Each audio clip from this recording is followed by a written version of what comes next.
Wonderful. Good morning. We are here in Novi Sad, continuing our debate between university students.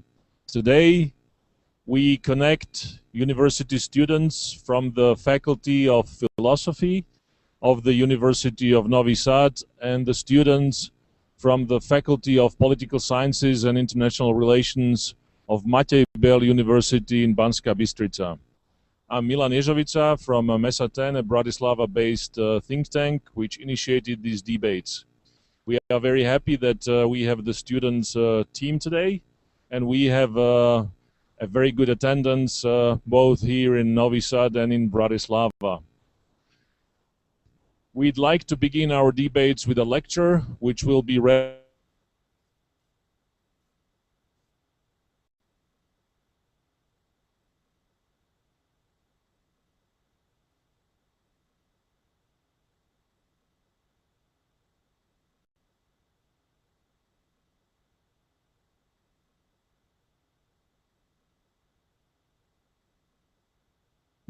Milan, do you hear us?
Okay, Milan, do you hear us?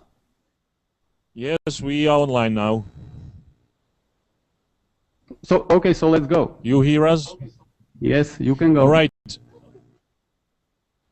I don't know when was the moment when we lost the signal, but once again, we'd like to welcome you to Banska Bystrica, and from Banska Bystrica, if you would like to greet the students here in Novi Sad, you have an opportunity right now.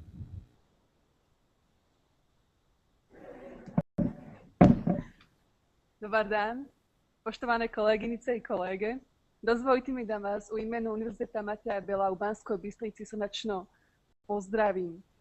Drago nam je da smo se sreli ovdje zajedno da vodíme diskusiju o veoma zanimljivoj temi. Hvala.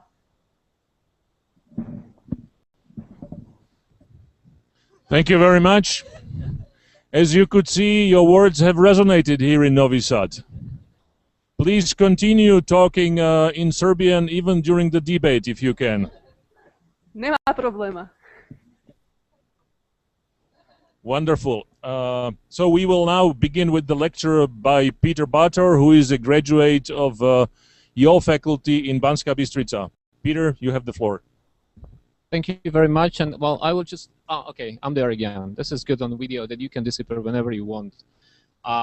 Good morning here in Novi Sad, and also good morning to Banska Bystrica, and also allow me to send you best regards from here. And as Milan already said, I'm a graduate of this university, and I still have very good memories every time when I go there, and every time when I see my teachers and my former colleagues there. So good morning. Maybe a few administrative remarks. We decided to have this. Well, it's not a lecture. Maybe a few of my remarks to have it as interactive as possible. So please, if you think you would like to ask something, or you would like to have clarified something, just jump in. You don't have to raise your hands. Just interrupt me. That would be good. We can spend some more time then with the lecture. Otherwise, I would need to repeat it twice, and well, this is not good for me, and definitely it would not be good for you as well.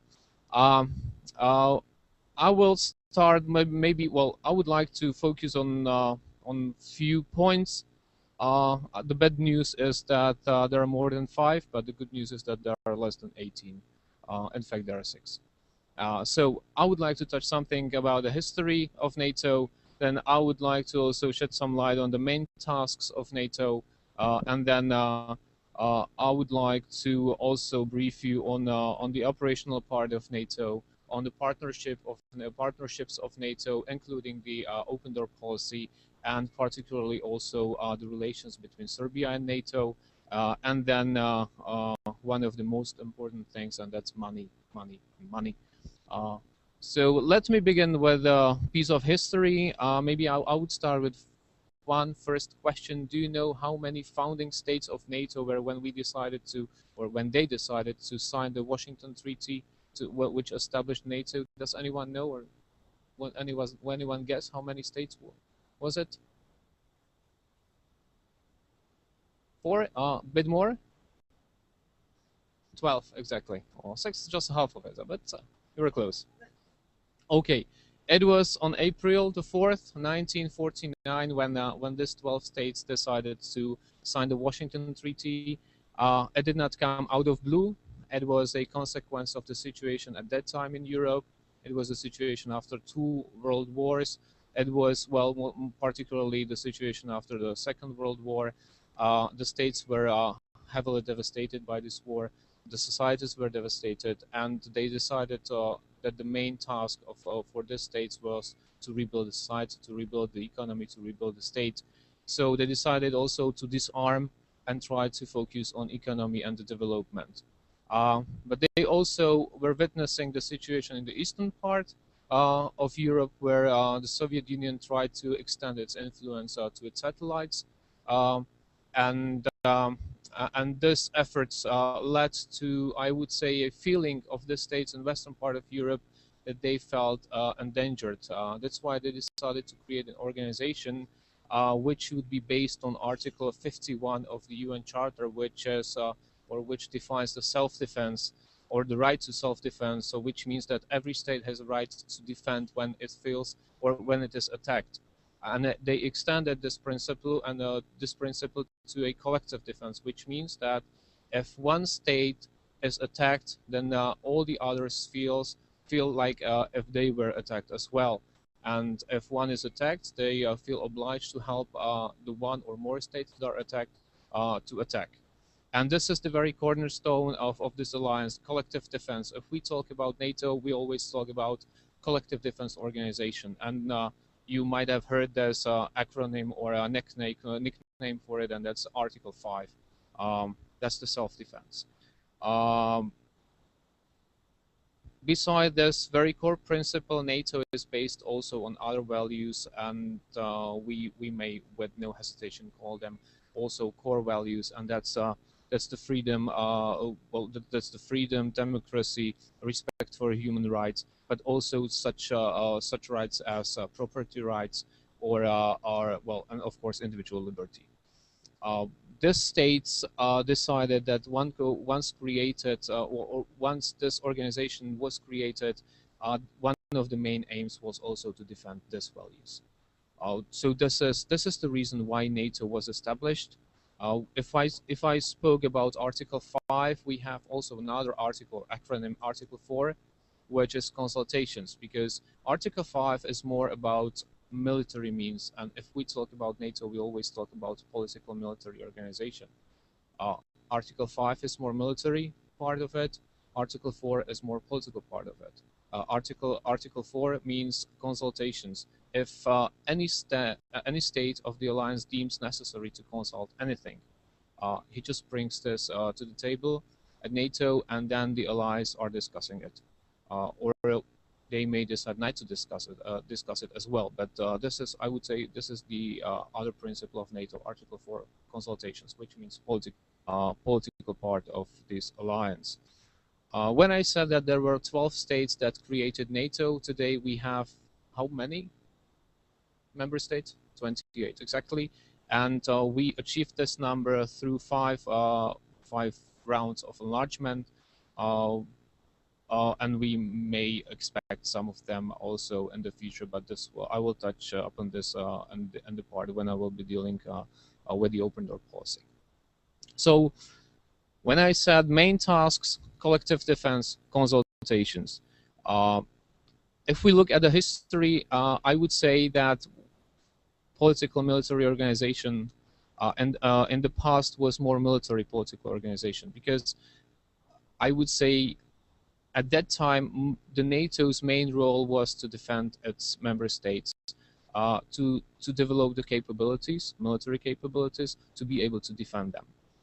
So this was the external environment that really influenced what NATO was doing at that time, what NATO was planning for at that time. And I can maybe divide this into three main phases when I talk about the history and the strategic environment of NATO. I said there was a Washington Treaty, which was the establishing act of NATO, and which is still valid till today. This treaty has not been amended, this treaty has not been changed, but the external environment has been changing all the time. And NATO also developed a tool how to cope with this challenge. And this is what we call strategic concepts. Strategic concepts are strategic documents where NATO defines its roles, where NATO defines the threats, the challenges, and also where NATO defines the capabilities which NATO wants to use or would use if the need be. And that's why I wanted to divide this in three phases, because they are quite distinct. The first one was NATO and the external environment during the Cold War. The second period was just right after the end of the Cold War and the solution of this two-pact world political regime, and then the period after the terrorist attacks in the United States on 9/11. The main task and I would say the main focus on NATO during the first phase was to challenge the Eastern Bloc, the Soviet Union and its satellites. All the strategic documents were focused on this. What we were talking at that time about was a concept of total retaliation, which meant if we are attacked, we will use all the means necessary and all the means that we have at hand, including the nuclear weapons that we had that NATO had at the time. But then, after some time, they just found out that this concept might not be useful or might not be very flexible for facing, I would say, conventional threats. Because if you use the nuclear weapons, then probably would lead to end of the civilization as well, and it would not serve the purpose. So NATO moved to a concept of flexible reactions, which means that NATO tried also to develop other tools than, I would say, the total force, and try to face the challenges coming from east, also with the means that were less than the nuclear weapons and less than the use of total force. So the second, after this, a dissolution of Soviet Union came. Also, the Cold War was over, and NATO found itself in a situation where they did not have, or NATO didn't have an enemy anymore, because Soviet Union was not that big threat anymore. The consultation started with the Soviet Union, and they started also to develop cooperation with the states, with the former satellites of the Soviet Union as well. And NATO found itself in a situation where they needed to change the whole strategic tools, environment, strategies, and doctrines. what dominated this situation at that time was I would say, the activities, or was the effort of NATO to seek for tools that would enable cooperation, that would enable consultations, and also that would enable NATO being able to be active also outside the territory of NATO states, which we now call out-of-area operations or out-of-area activities, which is out of the Euro-Atlantic space or area. So with this, we came to a situation in the United States, 9/11 terrorist attacks, and NATO and also the member states and the whole world found itself in a situation where we're witnessing that not the armies of other states are the most dangerous and most pressing challenges to security of the NATO members, but also the terrorist groups, also emerging threats like energy security, cyber security, proliferation of weapons of mass destruction. And that's why NATO adopted in 2010 a new strategic concept.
Okay, what was the last thing you heard that I said? Okay. Okay, so we finished with the first pillar of the new strategic concept of NATO adopted in 2010, which still is the collective defense. The second one is crisis management. And yep. Can you hear us? Yes, Yes, we can. Oh, okay, that's perfect.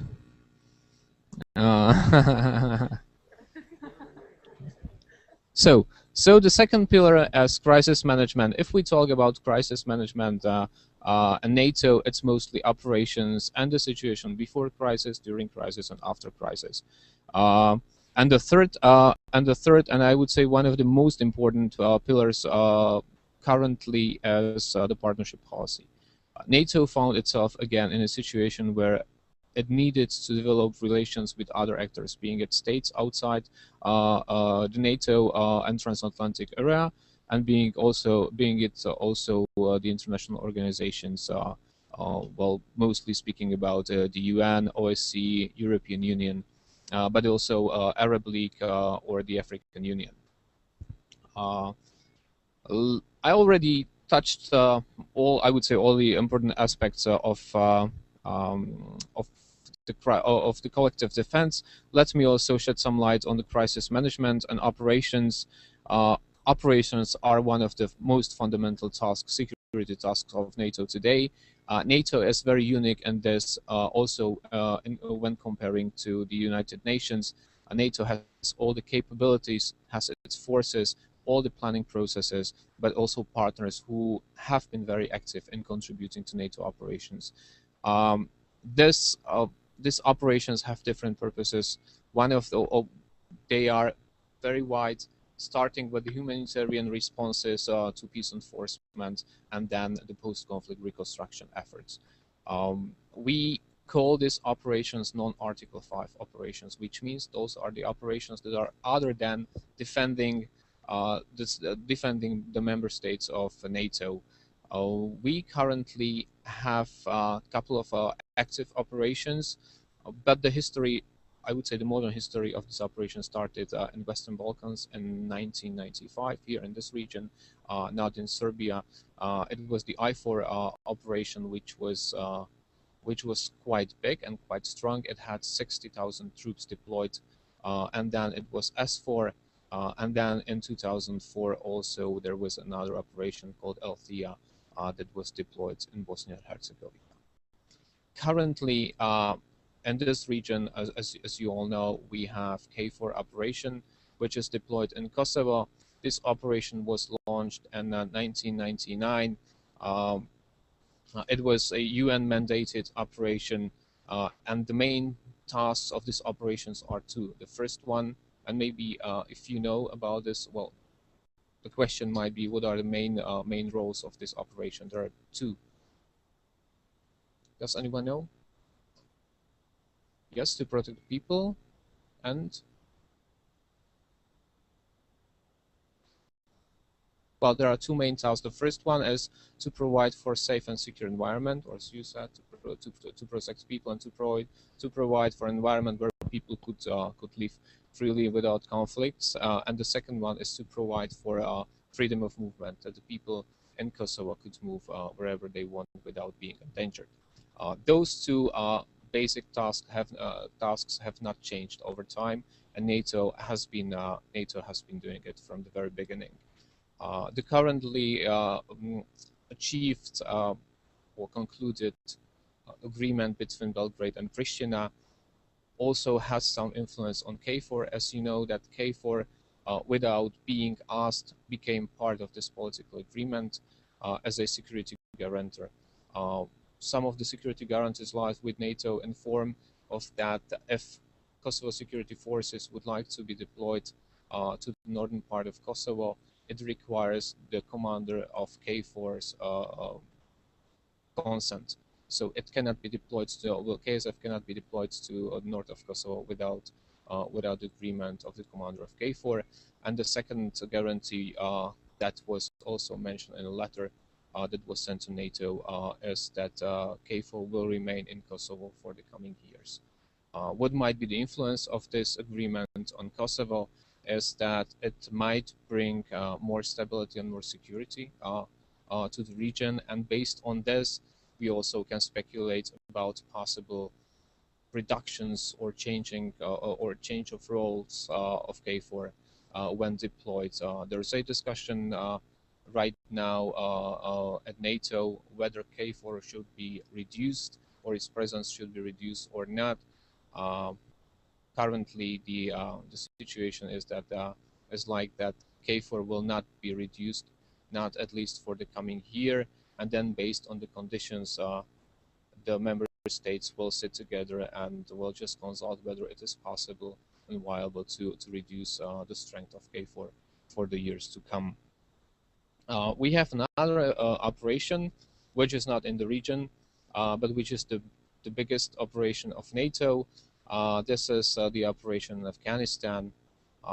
We used to have more than 180,000 troops deployed to Afghanistan. This is also a UN-mandated operation. In 2003, NATO took over the operation from the UN and established its structures all over Afghanistan. Its primary role was just to secure Kabul and its surroundings, and then from 2003 to 2006, it just spread all across Afghanistan. The main tasks of this operation is to provide, again, for security of the people, but also to assist the government in development and good governance, and also to assist the local or Afghan national security forces in their development. Because the plan is, and the decision that was taken in Chicago during the summit last year, was that this operation will come to an end by the end of 2014. which means that after 2014 there will be no ISAF troops on the ground. What is unique on this operation is that there is not only 28 NATO members in this operation, but there is another 22 states that are not NATO members and contributing to these operations with their troops. Just as a curiosity, one of the nations that provides really substantive contribution more than many member states is Georgia, for example. When I said that this operation will come to an end by the end of 2014, this is not the end of NATO presence in Afghanistan. There will be a new mission after 2014, but this mission will be totally different. Its mandate is strictly, or its mandate does strictly forbid this mission to be a combat mission. There will be no combat troops because the main aim of this mission is to train, advise, and assist. Beside this mission, there will be another mission on bilateral basis between the United States and Afghanistan, and it is possible that the United States will deploy some of the combat troops to Afghanistan. What are the challenges for the time being? First, when we decided to come to an end with this operation, we need to withdraw these forces. Currently, we have there a bit less than 100,000 troops. If you imagine how to get these people back home, it is like a new operation. To cooperate with the states in the region, but also to try to coordinate all the efforts of these 50 states how to end this operation. After 2014, we still have not specified all the details of the new mission, but also the international community has pledged to help financially to Afghanistan, particularly the Afghan National Security Forces, and those are the millions of US dollars every year, because the plan is to have the end state of the Afghan National Security Forces at about more than 220,000. Currently, it has 358,000. So there are two challenges. First, how to reduce the numbers, how to make them more effective. But what is the most important element of it, how to make them able to provide for their own security without the foreign troops and without the foreign financial assistance. This is a task that will last at least 10, maybe 15 years after 2014. The pledges have been made for 10 years after 2014, and then we'll see about the progress and how we will tackle this. We have other operations that are maybe not that big, that active, but just to mention them, we have an operation active Endeavour. Oh no? Yes. Well, after 2000, which was established just after the attacks in the United States on 9/11. This operation is called Active Endeavour, and the main aim of this operation is just to monitor the Mediterranean Sea and for possible terrorist activities. And then we have one counter-piracy operation of the Horn of Africa, which is called Ocean Shield. There are just, I would say, really just several ships monitoring and trying to help when the need be. So those are the operations, and I would say this is the main task of NATO, and this is also the part of NATO that really consumes the biggest part of NATO budget. But NATO is not only focused on operations, but as I said, especially after the end of Cold War, NATO decided to, let's say, open itself and start cooperating with other states and other actors, and this is what we now call partnership policy. Partnership policy is a concept that NATO would try to involve other states who are interested and develop cooperation with other international organizations. I would say the most active cooperation is with the United Nations, then a bit limited with the European Union, but what turned out, and surprisingly, during the Libya crisis, NATO had a very good cooperation with the African Union and the League of Arab States, which was something that was unique and that had not happened before. One of the main goals of this partnership policy is to build interoperability and capabilities together, but also support transformation in those states that are interested. The partners that NATO has a bit more cooperation with the others are several partners that we call a strategic partners. Russia. Russia decided, or NATO decided together with Russia, to enhance cooperation, and for this purpose, NATO-Russia Council was created. And when we talk about partnerships, we always talk about 28 member states plus someone, plus one, plus two, plus three. Also, the meetings are being organized in this format. It's always 28 plus one. What is unique about NATO-Russia Council is that we don't talk about 28 plus one, but we always mention 29. 29 equal partners that consult everything they deem necessary. We also call NATO-Russia all-weather format, which means that we can discuss things that we like, but we also discuss things that we don't like and when we disagree. The things that we like, because they're bringing some fruits, and they have been bringing some fruits, are, for example, cooperation in Afghanistan. Russia is helping NATO and cooperating with NATO in training the Afghani pilots, and also in maintaining the Afghani helicopters. Also, we have common projects on detection of explosive devices in the crowds. And next month, in one of the NATO member states, this new system will be tested. So that those are, I would say, the areas where we can agree and where we really cooperate together very intensely.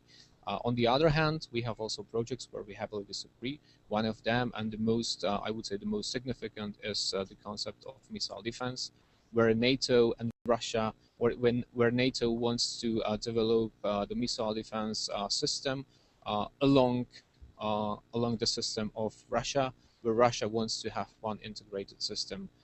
This is one of the activities that really hinders the cooperation, also in other spheres. But still, bearing in mind all these agreements and disagreements, Russia remains the strategic partner for NATO.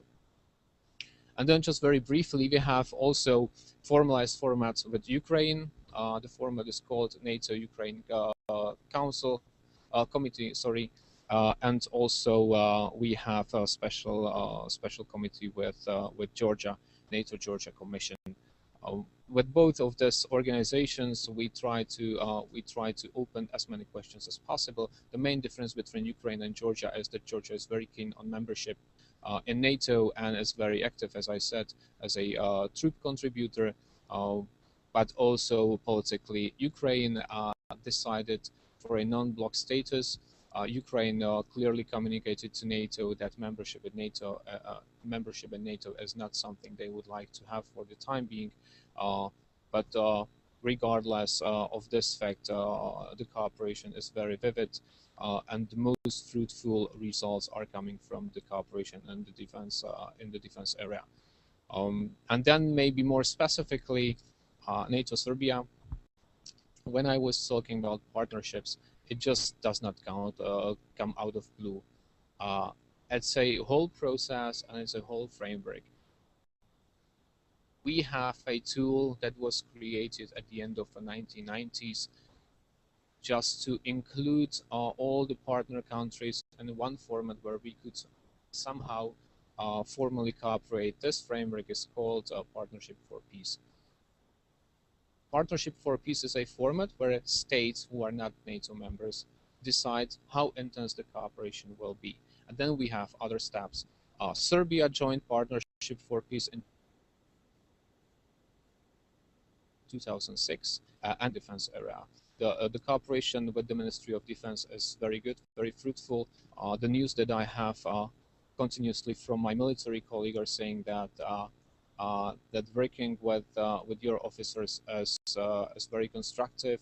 They come with their own activities as NATO is coming with its own as well. What is new and what is qualitatively a higher level is what we call the individual partnership action plan. This is a program where cooperation is also aimed at political consultations and political level. This program has been submitted to NATO by your government just last week on Friday, after months of consultations here in Serbia and also with NATO. And it means that we have created a framework for further cooperation.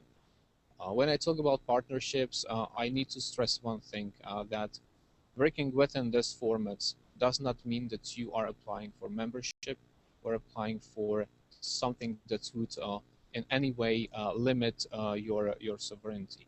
Because the concept of partnership policy with NATO or at NATO is that everything depends on the state that wants to become a partner or is active in a partner.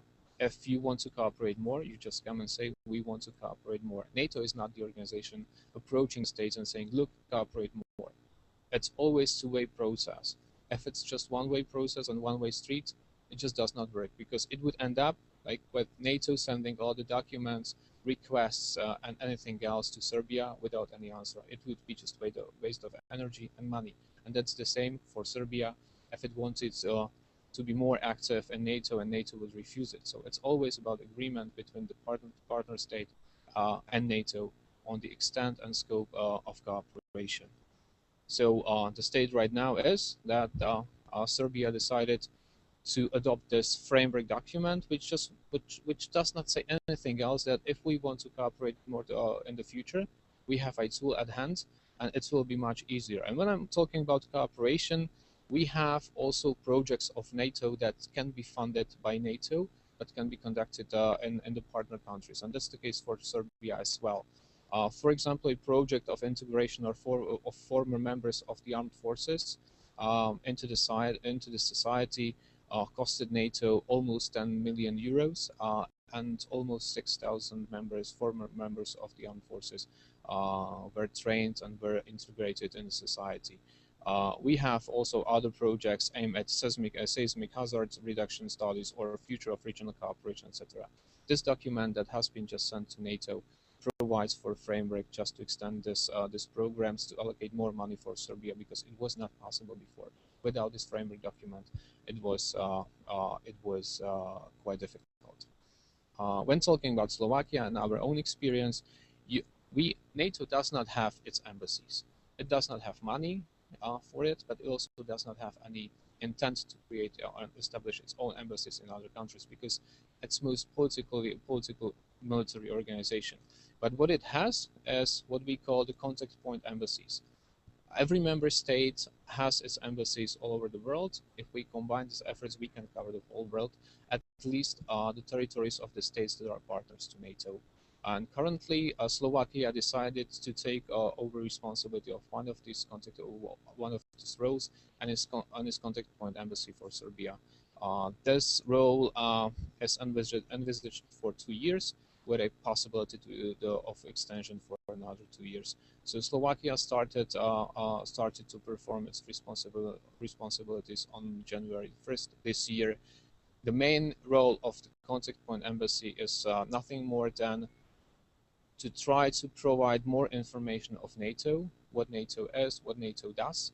If there are some visits from NATO to Serbia, to provide some support, and when there are some visits from Serbia to NATO, also to provide some assistance. We also have a list of activities that are focused mostly on public diplomacy. We have activities like this, just to come to talk to people, but also one of the aims is to prepare a communication strategy for Serbia, how to communicate on security policy. Security issues, not limited to NATO. NATO would be part of it, but not only, and I would say it would be a smaller part of this strategy, how to approach people and how to explain them what security means and what we need to do for security. By this, I would come to another point, which is, integral part of partnership policy, but has its special role in it, and that's open door policy. Open door policy, when I talk about open door policy, we always need to talk about this region, because we have we have 4 candidates with different status. When I was talking about the process of developing the partnership, this may evolve also in membership aspirations. And for this, we have created a tool that is called Membership Action Plan. And within this plan, we always create a list of activities, of obligations, of commitments. This is always mutual process between the aspirant and NATO. And then we set a strategy for the next year, how to fulfill the goals that will be defined in this document. And this is a tool that really precedes the membership in NATO. It may last 3-4 years, but it may last also 10, 15, or 20 years. It solely depends on 2 main, I would say, 2 main factors. The first one is the progress, and the second one is also the political decision of the alliance to admit and to integrate the aspirant. So with this, we have in this region 3 states. It's Montenegro, it's Macedonia, and Bosnia and Herzegovina. Each of them is on qualitative a different level. I would start with Macedonia. Macedonia has fulfilled all the criteria, all the commitments, and also all the requirements that NATO set. There's just one left, and that's the bilateral issue between Macedonia and Greece on its name. Since NATO is a consensus-based organization, which means that every single decision at every single level must be approved by all 28 NATO members, then also this decision depends on 28 positive voices, and we have 27. We don't have one, and NATO said once this issue is solved, Macedonia will be admitted to join NATO immediately. This has not been the case so far, and when I was talking about membership action plan, Macedonia has already fulfilled 13 annual evaluation cycles. Now it is in the 14th one, and frankly speaking, it must be also a bit disappointing and maybe not coming to progress. But this is the fact. So Macedonia is probably on the top of the candidates, but has one issue that has not been solved. Montenegro is another case. It also is already included in the membership action plan. It's doing its reforms, it's doing its homeworks, but the progress has not been sufficient enough for inviting Montenegro to NATO. When we talk about the possible next round of enlargement, we also talk about Montenegro as being one of the front runners of this process. And then we have Bosnia and Herzegovina, which is not in map yet in this membership action plan. It may be, or it can be included in this plan once the political decisions are implemented. There's one particular issue, and that's the registration of immovable defense property.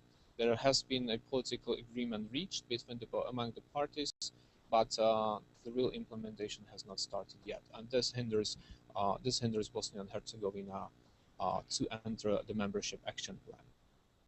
So this is for the region. Then we have another country, Georgia, which is very keen on membership, but it has also not been included in the membership action plan, and it is also a subject of political decision and of the reforms, of course, and the progress achieved. And as we say, NATO, we're not there yet with Georgia. And now I would like to come to my last point, and that's the defense spendings. And if we translate this, it's always about money, money, and money.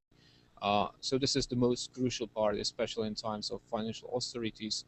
As you may know, there is a financial commitment of each and every member state to allocate a certain number of or certain amount of money to defense. I don't know whether you know about the percentage of GDP that must be allocated in every state. So how much is it approximately for every state to allocate from its national budget for defense?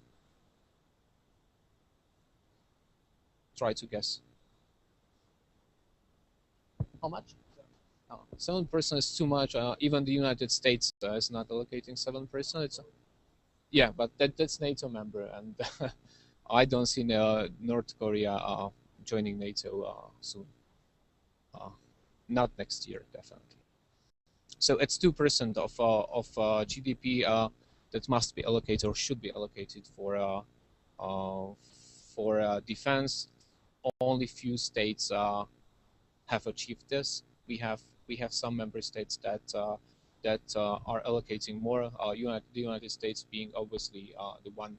When talking about the budget of NATO, there's one maybe curious figure that and also a subject of criticism between or among the allies. The United States are providing currently more than 70% of all money that is going to NATO.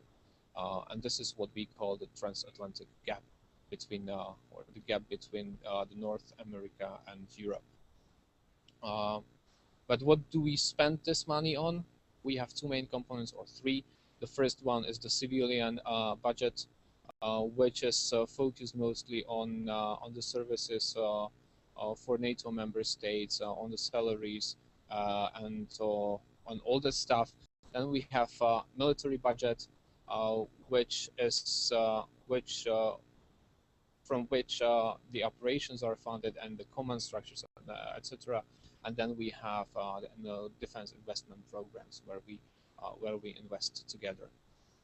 We have two main forms of funding the projects of NATO. The first one is what we call common funding. Those are projects that are funded by each and every state from this budget and are serving all the NATO member states. And then the second then the second main form is joint funding, which means that anytime when some or several NATO member states decide to develop something for NATO, they just merge their efforts, their money, their resources, and they develop these capabilities together, and then they will provide it to NATO, and then it is funded by NATO, but the initial investment is made by states individually, not from the budget of NATO. There's one and the most important question: whether being a NATO member is expensive, is it costly, or is it cheap, or is it cheaper than something else?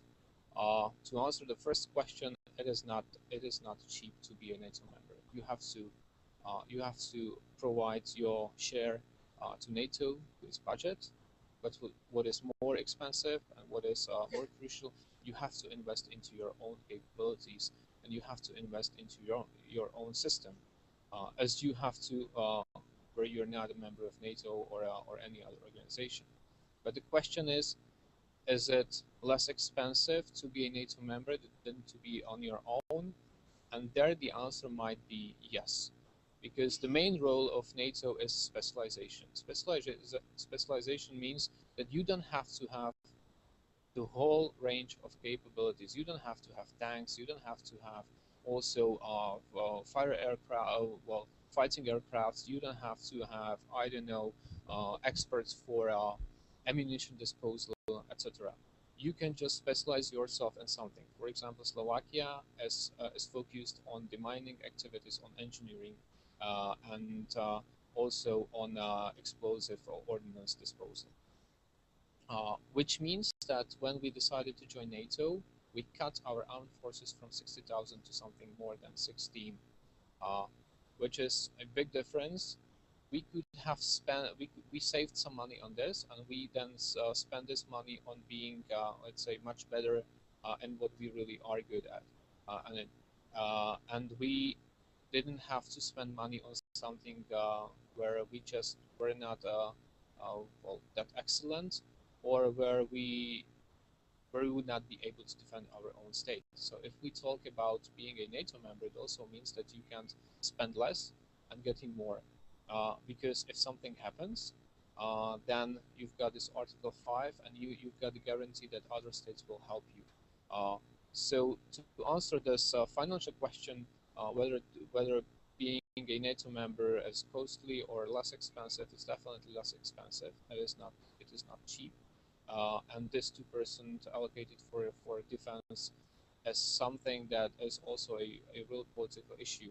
In Slovakia, currently, the figure for defense spending is something more than 700 million euros. We used to have the budget of over of more than 1 billion euros it was cut. How much we allocate for defense today? It's slightly more than 1% of GDP.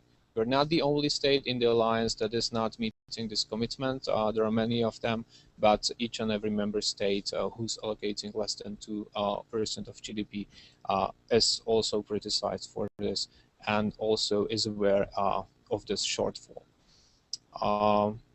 This was the last point of the of the points that I have written down for this. Maybe allow me few my own personal remarks and maybe coming to open door policy and partnerships and my view on NATO and Serbia. And to conclude with this is that if you look at the map and why we are talking about NATO here, and you probably, when I went through this presentation, you found out that this was not aimed at trying to persuade you that NATO is the best solution for Serbia or for the region, or that you should definitely join NATO because it's the only and best thing. What we'd like to do is just to give you information. This was just very short overview of what NATO is doing, what are the priorities, but also why we are here and why we think that NATO might be helpful to the whole region, Serbia including, is that first, it's very close to Slovakia. And Slovakia, as every NATO member state, wants to be secure, wants to have its security guaranteed. And it can't be guaranteed without having the Europe. This might be a cliche, but well, whole, free, and at peace. And this can't be achieved till all the region is not integrated in one or more organizations that share the same values and that also share the same perception of security. The second one, if you look at the map, you've got Croatia and NATO. You've got Montenegro being a front runner of this process. You've got Macedonia, which will become members sooner or later, but will become. Then you have Albania, which is already in NATO, and then you have the Western allies as well, who are in NATO. And if you look at the map, it might happen, and that's the same case with the European Union. That when you look at the map, it might happen that Serbia would be the only state, as a sort of island in this region, that would not be integrated. And when I was talking about the financial aspects of being a NATO member, it also means that once your security guarantees are really guaranteed or provided, then also the investors may come to your country because they're not afraid of, I don't know, changing the regime over time and then losing their investment. In Slovakia, we had, after joining NATO, the GDP growth of almost 10%. It was, of course, not only because we joined NATO or the European Union. It was mostly because we had to adopt the reforms, and the reforms helped the economy to develop. These two organizations might be the driving force for these reforms, and the main aim of the reforms is just to make the state working better and bringing more money and bringing more welfare to its citizens. And well, coming from the Central Europe and having witnessed the progress that we have made, and well, looking at my salary, how it got higher at that time when I compare it to, I don't know, 1990s and then the early over 2000, I'm really persuaded that integration into the European Union and possibly NATO as also a driving force for economy in the region, and also driving force for the regional cooperation. And when I said that then Serbia maybe would look like an island in the region, it would also mean with your really, well, you've got a potential for a big market, you're a big country with a rich history, and I think you have the best prospects for being the economic leader in this region. And by integrating into EU, possibly into NATO, you will just may multiply this potential. So for us, it would be quite selfish, but we would have then the prosperity coming from Western Balkans to Central Europe as well. So that's why we're talking about NATO and the European Union, because we think it's not only good for you, but also it's good for us and the whole Europe. And with this, I would like to conclude and give the floor back to Milan. And maybe, sorry, oh well, it was just 1 hour, so as we planned. Thank you very much also to Banska Bystrica. Wonderful. Thank you, Peter, for a very factual presentation. As a teacher, a moderator, and a panelist, I had always had an admiration for students, especially for their stamina. And while I'm saying this, I just don't want just to compliment the students. What I want to say is that we are running a little bit late, and unless the audience in Banska Bystrica and here in Novi Sad had very fundamental objections, I would propose that we continue with our debate and then make a larger break at the end of the debate. Do we have an agreement from Banska Bystrica?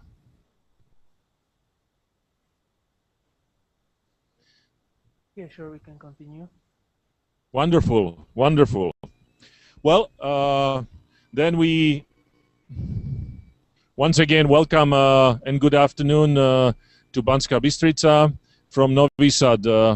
We are continuing our student debates from University of Novi Sad with the University of Matej in Banska Bystrica. The aim of these debates is threefold. We want to promote democratic values. We want to encourage critical thinking among the students. And we also want to strengthen the debating skills of the students. However, what we'd like to see really at the end of this process is that there are more connections between the students from Novi Sad and from Banska Bystrica. And I would encourage you at the both ends, both there in Banska Bystrica and here in Novi Sad, to get in touch with each other. We will assist you in that. And of course, we would be very happy if more projects are coming out of this smaller start, which we have initiated. We are sitting in Novi Sad. You are in Banska Bystrica in Slovakia. We have two countries which are connected by the richness of our closeness, cultural closeness, by our beliefs, and of course by the river that runs through Bratislava and through Novi Sad, by the Danube. But we are also divided. We are divided because politically Slovakia is a member of the European Union and a member of the alliance. Serbia is a member of neither of them. We, the Slovaks, we are believers in European unity. We would like to see the Serbians on the same footing as we are, using the opportunities that we can use in Europe. Of course, we are not here at the university to make political choices. We are just here to discuss NATO, its values, the security which is provided by it, and of course the relationship between Serbia. Also, in today's dynamic world, those who are able to cooperate, those who are able to join forces, have much better chances to survive and much better chances to succeed. We hope that the new generations, both there in Banska Bystrica and here in Novi Sad, will be able to grasp these opportunities and, of course, to give themselves, their parents, and their children a better future.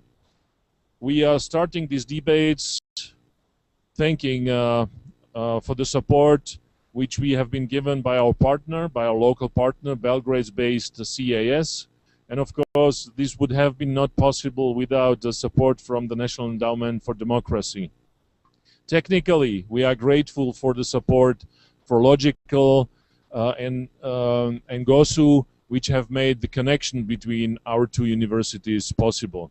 I would also like to thank very much to the leadership of the universities, of the faculties here in Novi Sad and in Banska Bystrica, which supported this debate among the students so that they could be better in their critical thinking, in the way how they make their argument on a topic which is still sensitive one, and which we, of course, recognize. With that, I'd like to also thank the tutors of the student team who were preparing the students. In Banska Bystrica, it's Daniela Škutová, and here in Novi Sad, it's Vladimir Barovic, who have been preparing the teams. The rules of the teams are very simple. We have a question, then each of the team has 2 minutes to answer that, and then we have 1 minute for the questions from the audiences. First question will be first answered by the students in Banska Bystrica, then Novi Sad will follow, and then Banska Bystrica will have the right to ask the first question from the audience. And then the teams will have 2 minutes to answer those questions from the audiences. We are looking for a live debate. We are looking for a debate which will hopefully give you more understanding of each other, more understanding of the topic, and of course which will hone your skills in debating, because this will be critical for you both to succeed at the universities, but also in whatever you will be doing in your lives. So, the first question, which goes to Banska Bystrica, and then of course will be answered here in Novi Sad, is: what is NATO to you? What does it mean when somebody says NATO? What does it mean to you, NATO? Banska Bystrica, you are on air and you have 2 minutes to answer the question. Thank you for the question. Dobar dan. My name is Martin Patuš. I am PhD candidate at Department of International Relations and Diplomacy, and I would like to answer this question. In my opinion, NATO is a political and military alliance of 28 North American and European countries that try to pursue their security and defense. I perceive NATO as a community that is focused to promote its members in mutual cooperation on defense and security issues and to encourage consultations in these issues. In 2010, a new strategic concept was adopted, and since then I consider the alliance as an organization that has primary task in the effort to counter new threats, new security threats, transnational terrorism, cyber attacks, piracy, and other. When Slovakia joined the alliance in 2004, Slovaks mostly saw NATO as an organization which will secure our safety, political and economical stability, and modernize our armed forces. Nowadays, NATO is sensed by one part of the Slovak public as an important alliance for ensuring security, welfare or stability, but for the other part as an aggressive and warlike coalition led by the United States. So the perception on NATO is ambivalent in recent years. Thank you. Thank you very much for the answer and also for the brevity. Now I give the floor to the student team here in Novi Sad. Hello, Banska Bystrica. Our answer to the first question is that, first of all, NATO Pact is for us a military organization which is based on noble qualities such as democracy, justice, peace, and security. As an idea, it is essentially perfect collation of force which is collectively protect a noble idea. But with all said, in the end, it's still a military organization which is inconsistent with its idea and actions, and has a selective concept of justice. Our attitude towards NATO is not positive because, as you know, we have been an object of a NATO intervention which led to many civilian casualties. A lot of the times the target were military but civilian, like hospital, train and residential areas.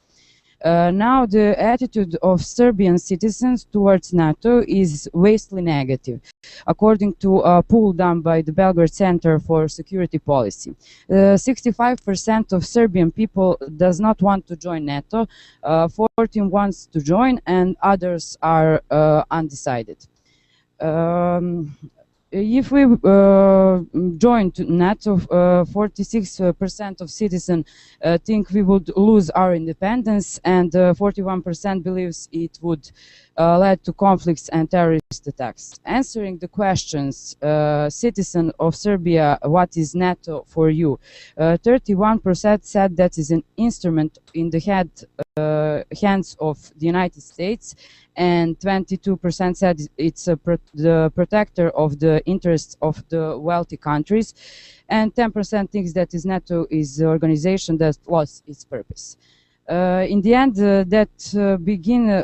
said NATO for us represents the powerful force, which we want to have a good relationship, but we want to keep our status as a military neutral country, which is also the official politics of the Serbian government. Thank you. Wonderful. Thank you for those responses. Now, audience in Banska Bystrica, you can ask a question on this topic. What is NATO to you? You want to ask the question? Not the student team, but the students from the audience. Yes, go ahead. Thank you. My name is Matej, and I would like to ask how Serbia's situation compares to other Western Balkan countries in regards to Euro-Atlantic integration. Thank you. The question is how Serbia's position and situation compares to the other countries in the region.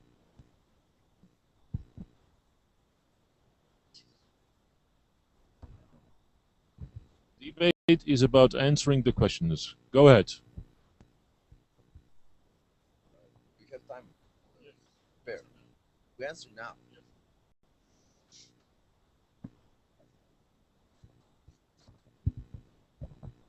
Okay, thank you.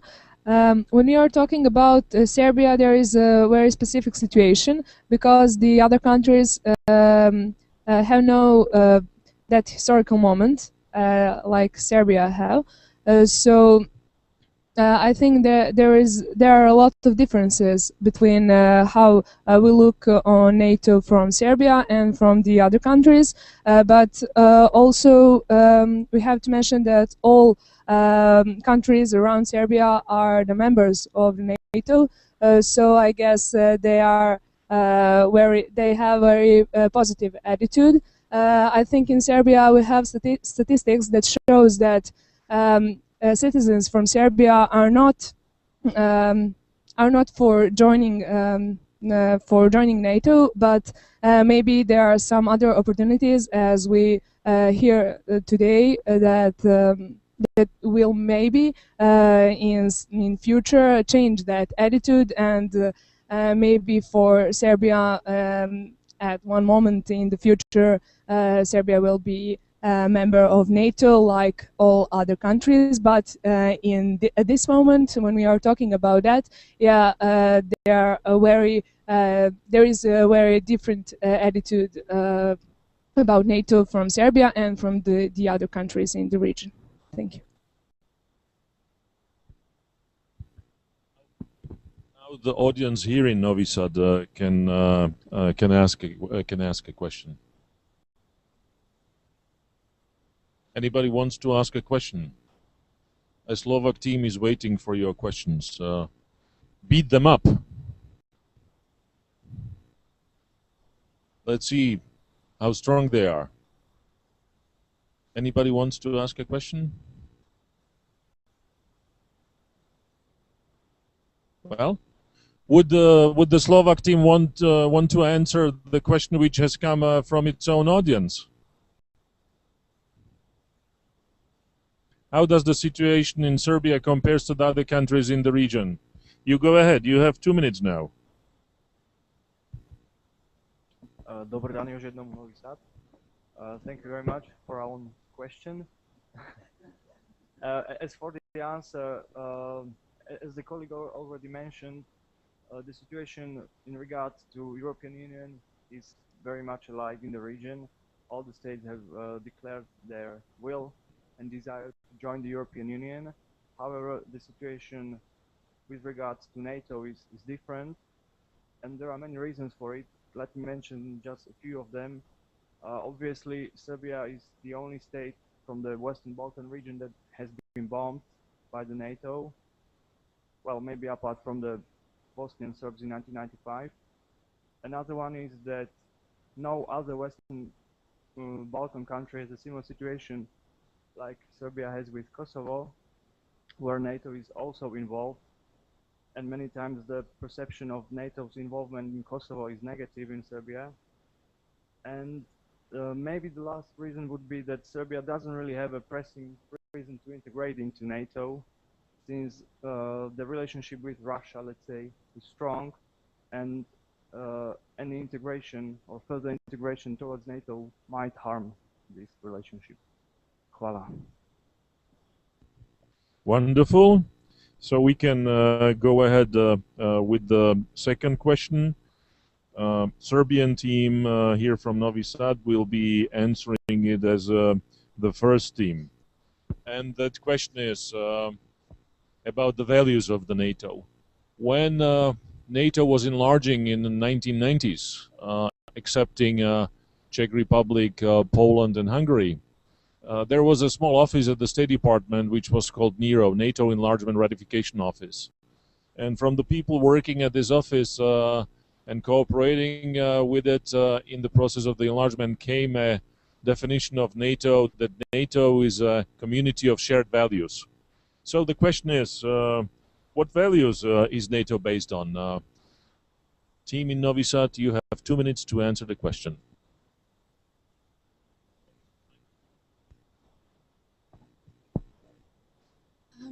Dobry dzień.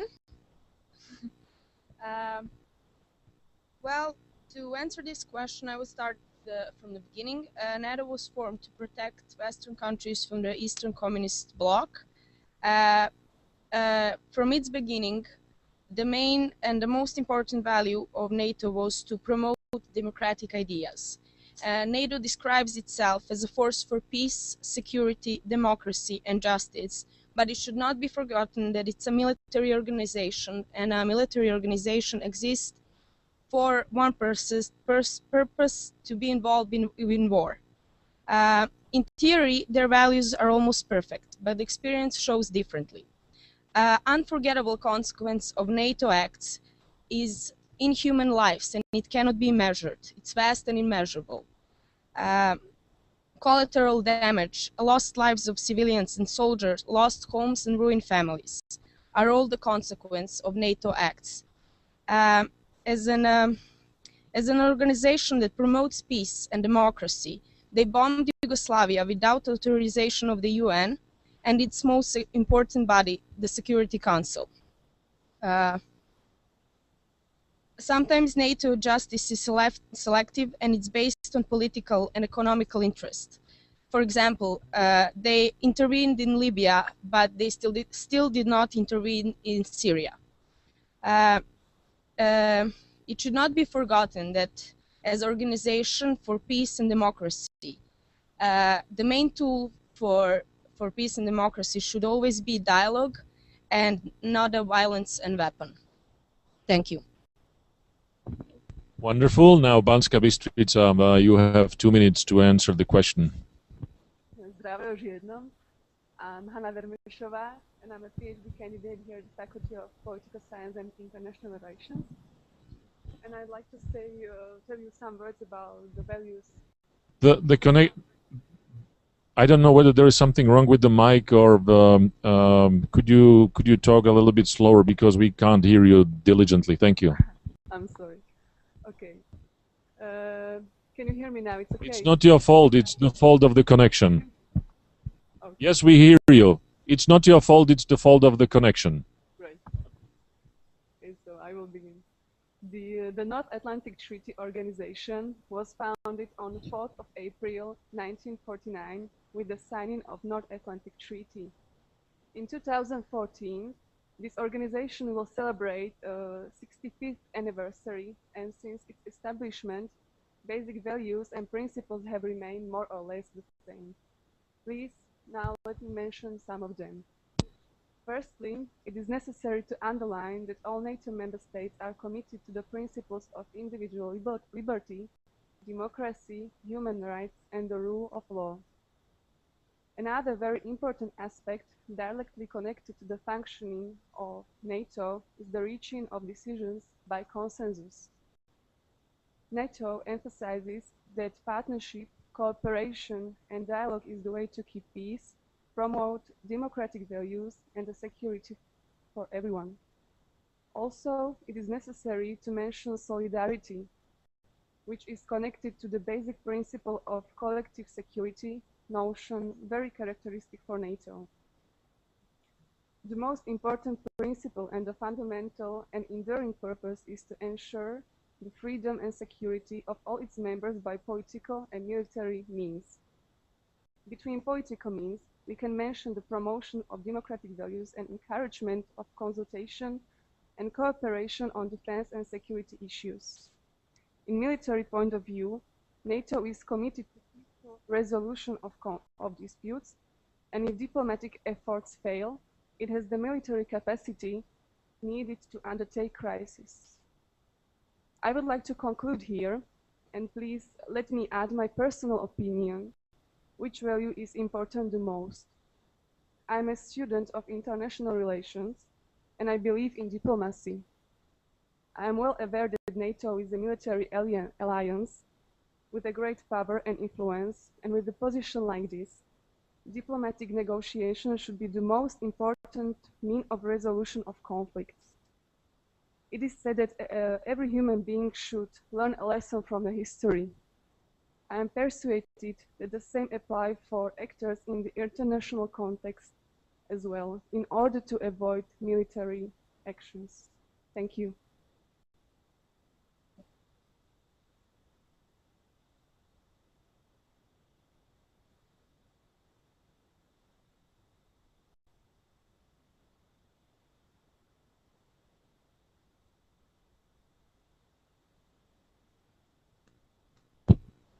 Judging by the responses which are coming both from Novi Sad and from Banska Bystrica, I could see that both of the teams have been preparing very diligently, and I truly appreciate that.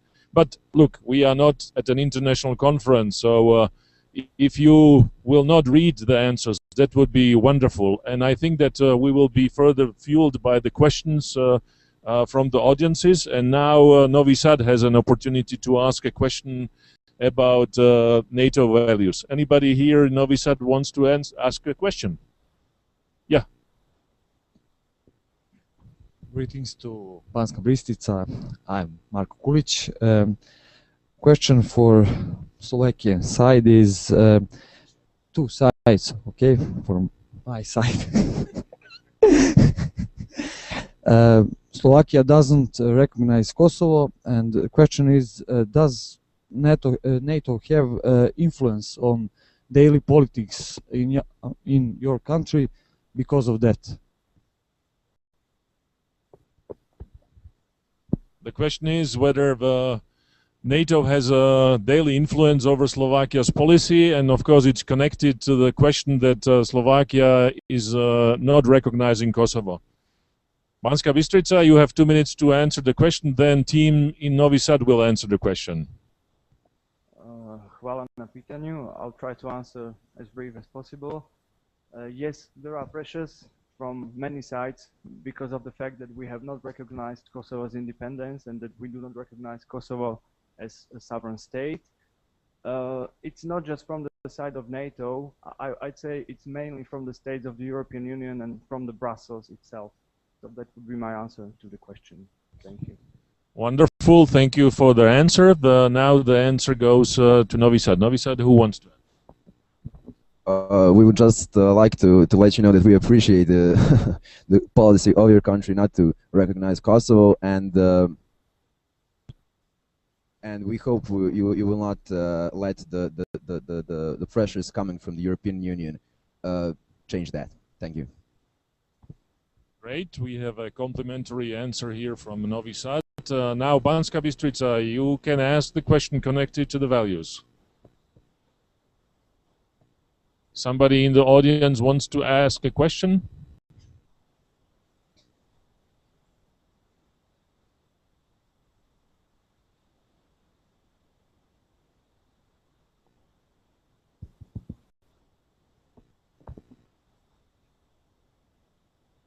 Okay, so thank you. My name is Jack.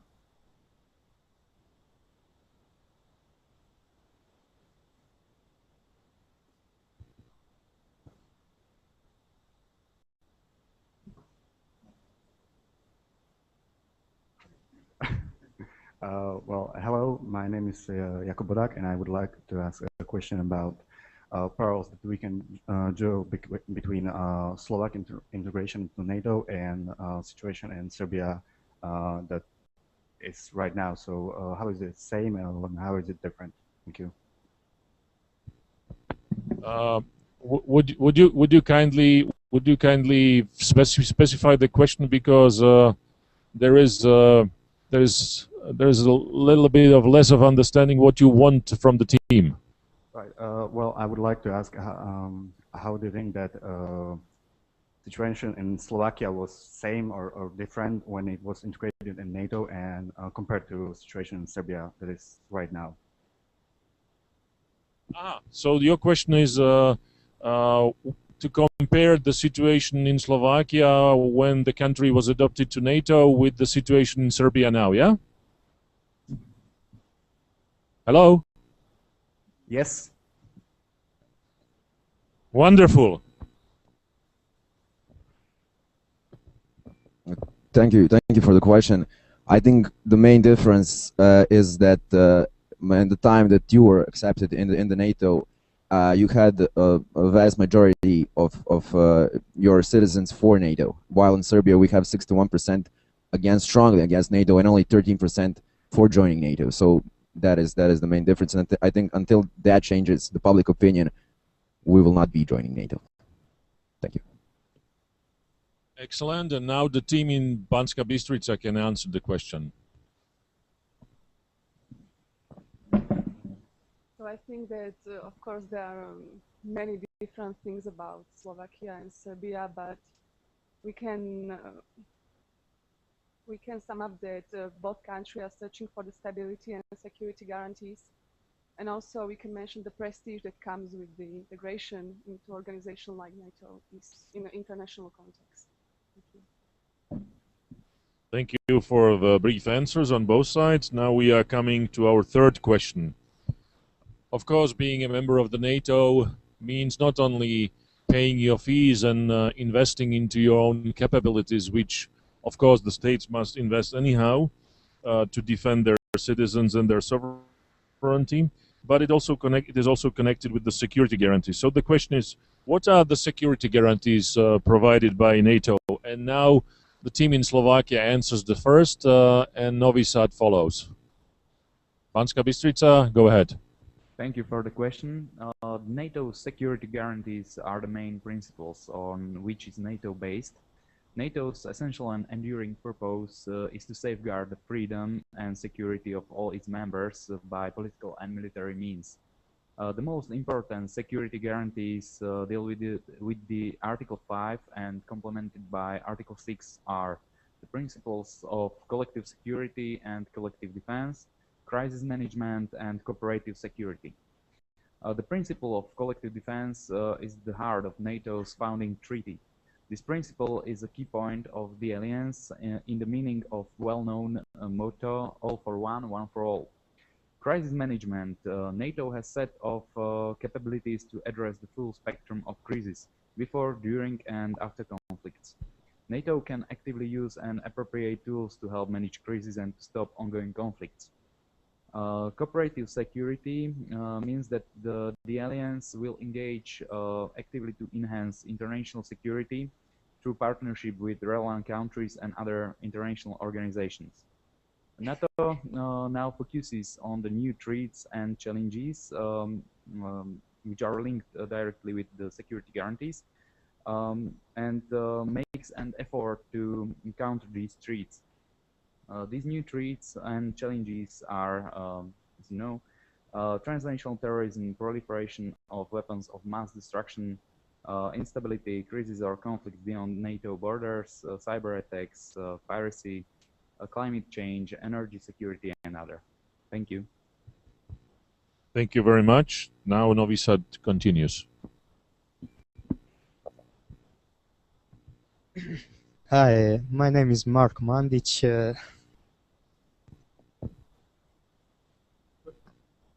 Yeah, hello. Do you hear me? Okay. Yes, we can hear you. Okay. I want to start on this question with. I want to read what Article 5 states. The parties agreed that an armed attack against one or more of them in Europe or North America shall be considered an attack against them all, and consequently they agreed that if such armed attack occurs, each of them in exercise of the right of individual or collective self-defense is recognized by Article 5 is at the basis of pardon, recognized by. Okay, this is very important value of NATO, and it definitely offers security to all of its members,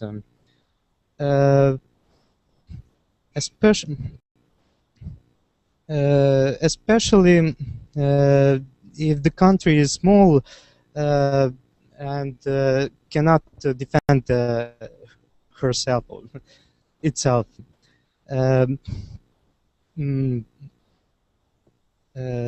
Main concern of this article is that many members of NATO have unstable countries near their borders. For example, Turkey, and then that can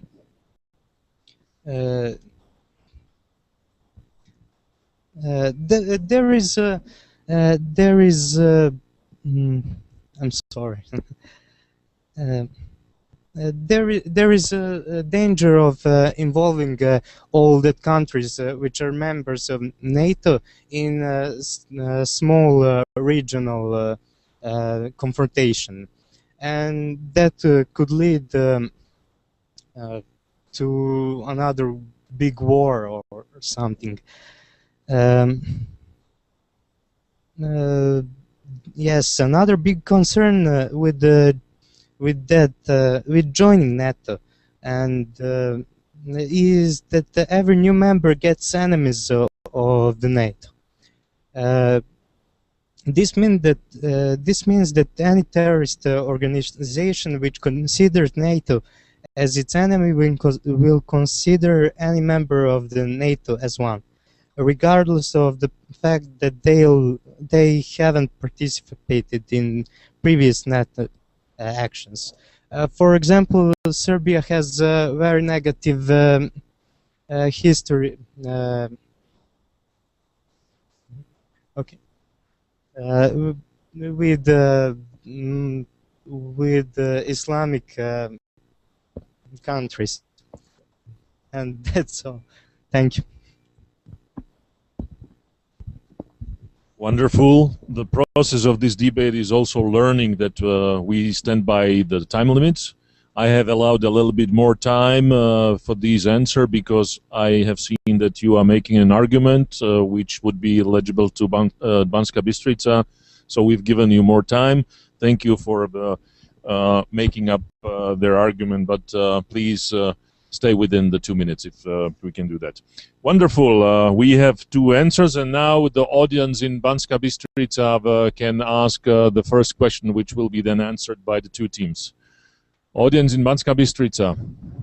Hello, my name is Diana Uhrinova, and my question is connected with the crisis NATO management. What would you critique about the NATO's crisis management last 2 years? NATO crisis management after. What would Well, you would have to come.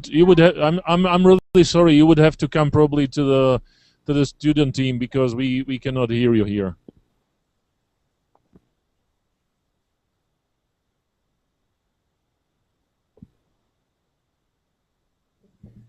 My question is, what would you critique about the NATO's crisis management in past 2 years? Thank you. Wonderful. Thank you for taking those extra steps. The question is now clear. I assume you were probably thinking most on the problem of Arab Springs, and in that we have to say that we appreciate that NATO is trying to involve in a growth of democratic and helping the revolution in Arab Springs, but we would also like to state that it's not, we don't always understand why they intervene in some countries more than in others when they had the same problem. Thank you. Wonderful. And now, team in Banska Bystrica, go ahead, answer the question. 2 minutes. Thank you for the question.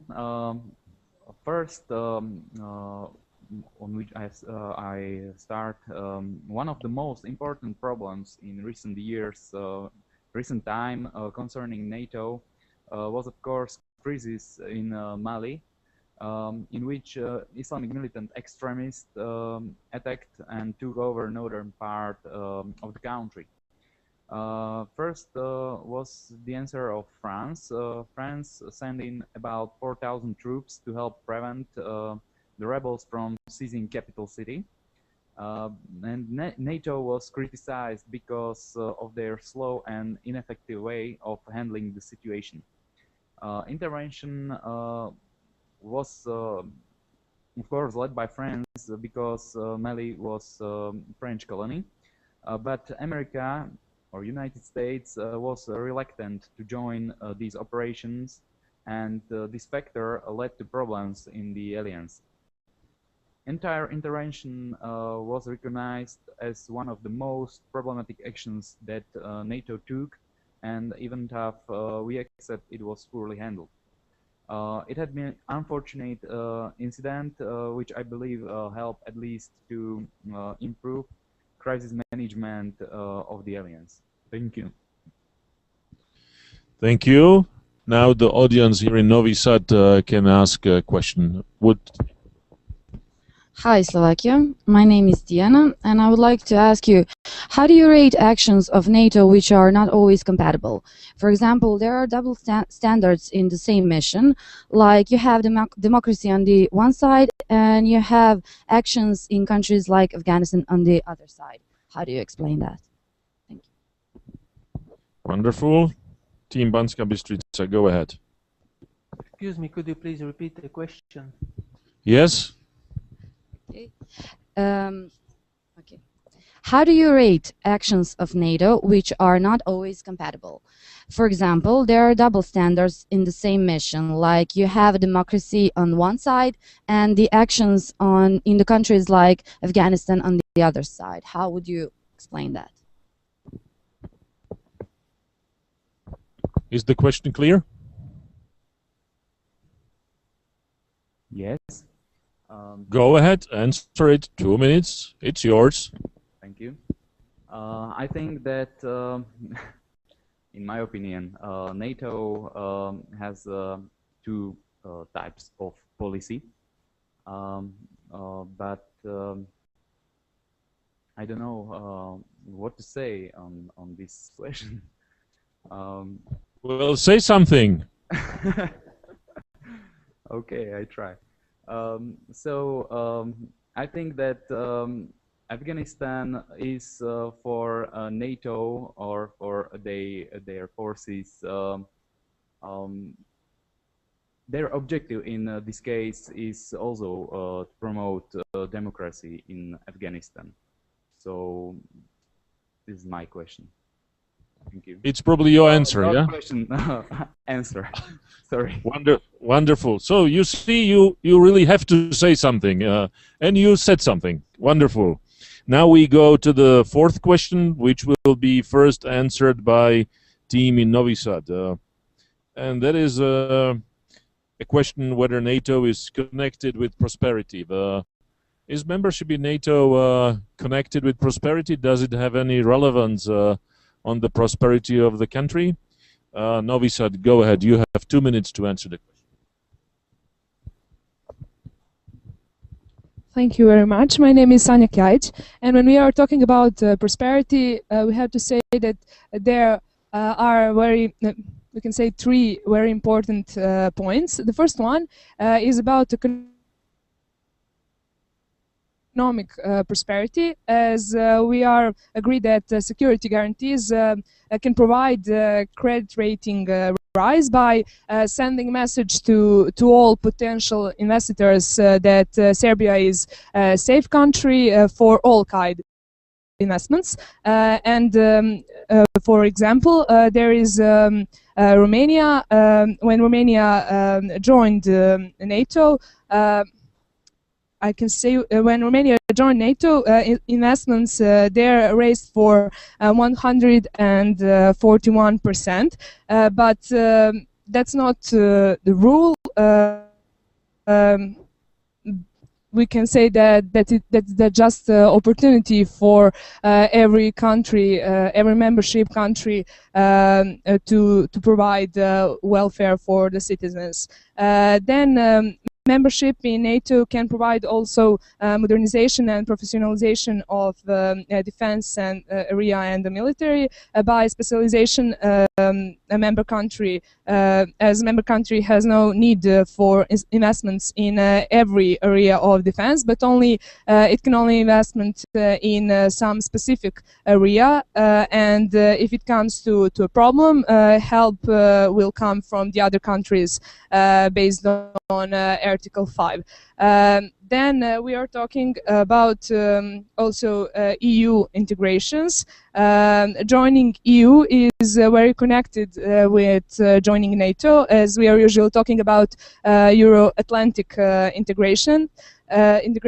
The fact that all post-communistic countries all post-communistic countries joined NATO before joining EU confirms that that statement, which means that joining NATO for Serbia can rush membership in EU. When we are talking about investments and prosperity and how much that costs, we can also mention member example for Croatia. When Croatia joined NATO, okay, just to finish, that costed $3 billion less than staying out this alliance. Thank you. Thank you. Banska Bystrica, 2 minutes. Thank you very much. First thing first, allow me to introduce myself. My name is Matej, and I'm a PhD candidate at the Faculty of Political Sciences and International Relations here in Banska Bystrica. Well, from the answer of the Serbian side, we can conclude or we can agree that meeting the admission criteria posed by NATO, which consist of the rule of law, some democratic criteria, and a secure environment, does make a country more interesting for foreign investors. However, the experience of Slovak Republic is slightly different compared to other V4 countries, because we have joined both EU and NATO in the year 2004, which means that the political integration and the security integration took place at the same time. While the remaining V4 countries, like Poland, Czech Republic, and Hungary, their experience was that the security integration preceded the political one. So in this case, in the case of our country, it's rather hard to determine the actual impact on Slovak economy ascribed solely to NATO membership. However, in the light of the political and economic reforms that have been undergone, in order to join these structures, the term Tatra Tiger has been invented. Thank you very much. Thank you very much. Now we go to the questions from the audiences, and the audience here in Novi Sad can ask the first question. Hello, Banska Bystrica.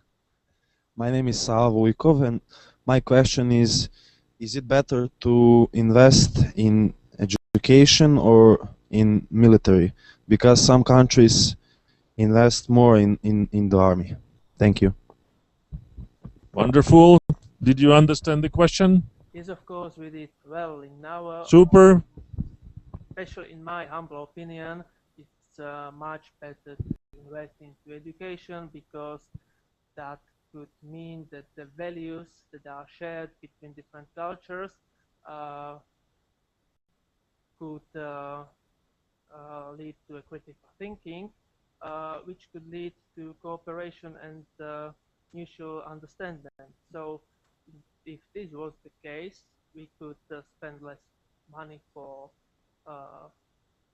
warfare and more for education. Thank you very much. Great. Now Team Novi Sad has 2 minutes. Thank you. I can say that every country have to set the list of priorities, and every country have to invest in all areas of life. So every country is investing in health and in education, in defense, but there is just a question for the government, which are the priorities, and in Serbia, education, I think, is priority, and it's more important than defense. Thank you very much. Now we come again to the questions from the audience. Banska Bystrica, question from the audience.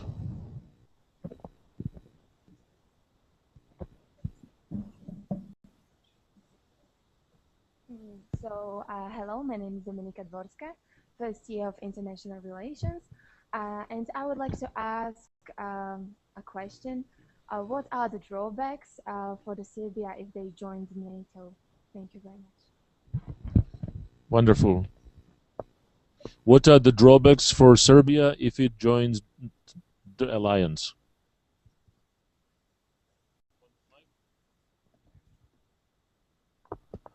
Thank you for the question. I think the main drawback would be giving legitimacy to the 1999 bombardment of Serbia, and as far as economy goes, because we are talking that the economy is the main reason we would join NATO. I would say that while it would, and it has in some recent past with our neighbors shown that joining NATO can be very profitable, considering the 150% growth in some countries after joining the NATO. Yes, it would, but we are still lying on a very ethnic diverse ground, and we think that while it would be good, it would pose we or as a country would be posed a terroristic threat, and that would kind of be a drawback,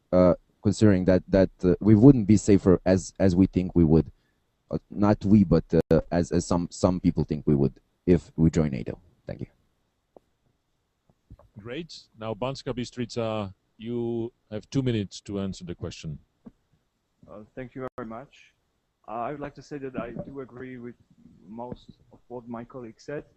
Maybe I would just like to add that I'm afraid that by joining NATO, Serbia would acknowledge somehow the legitimacy of the military intervention in 1999 in Kosovo, which would be, of course, against its interests. That's the first thing. And the second and the last that came to my mind is that by joining NATO, Serbia might damage its relation with its strategic partner, Russian Federation. It's true that at times it's unreliable ally, but still it is, and it can help in political and also economical issues such as Kosovo or energy supply interests on many occasions. So I think this might be another drawbacks of Serbia's membership in NATO. Thank you very much. Wonderful. Now we go to our 5th question, which will be answered first by Banska Bystrica.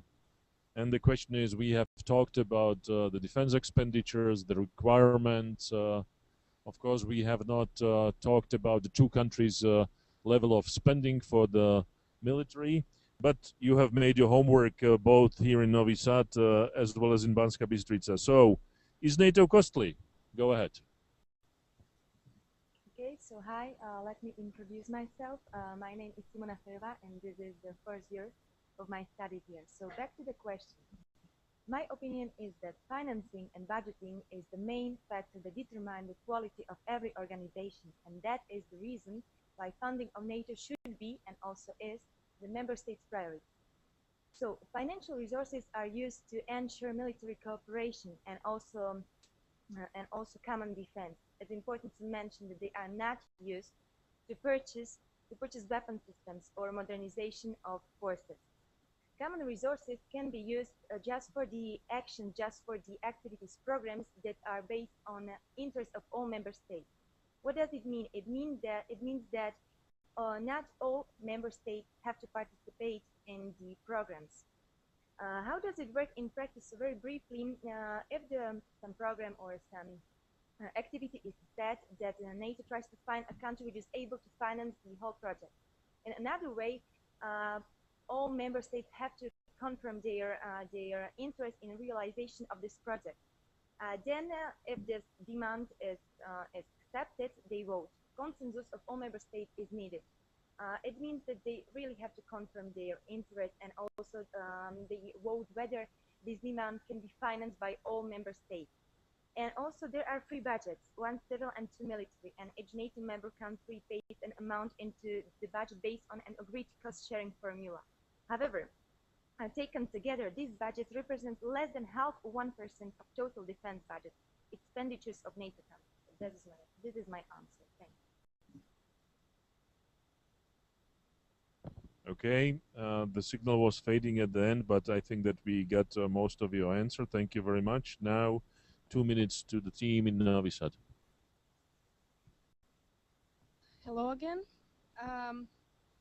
To answer this question, I would say that NATO costs because you have to provide for your country. You have to invest in standardization and specialization of the military. But we are well aware that in the long run, joining costs less than not joining. Besides the idea that it can make a country more stable for foreign investments, it also helps with the military, because maintaining a fully operational military that has all capabilities in the air, sea, land, logistics, technology is for some countries impossible, and NATO offers its members to share their burdens. NATO is creating a unified market where all the members are involved in specialized production of standardized equipment, and it's driving the average costs of equipment per unit. It divides production and labor by countries, but it gives every country an opportunity to use all the capabilities when they need. The problem that it can erupt in this is that the main contributor in all the military capabilities is the US, and most of the EU countries have not been investing enough in their own military capability, which gives more power to the US, and it may lead to the fact that EU countries will be very dependent on the US forces. Thank you. Wonderful. Now the floor is Banska Bystrica's. A question from the audience.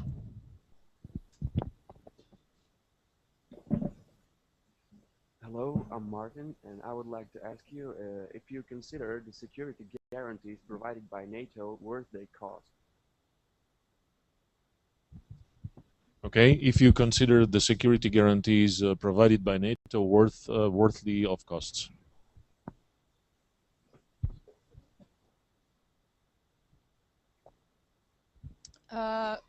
security that it guarantees, we already talked about it, and it's at the same time good because it helps, but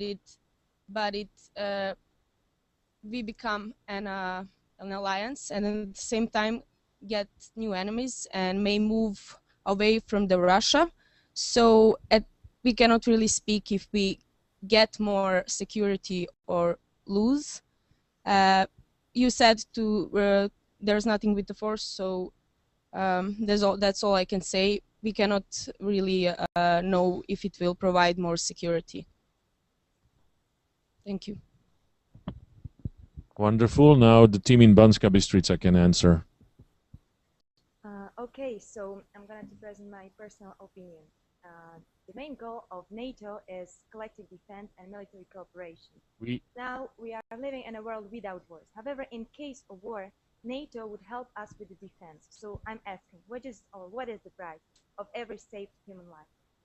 Thank you.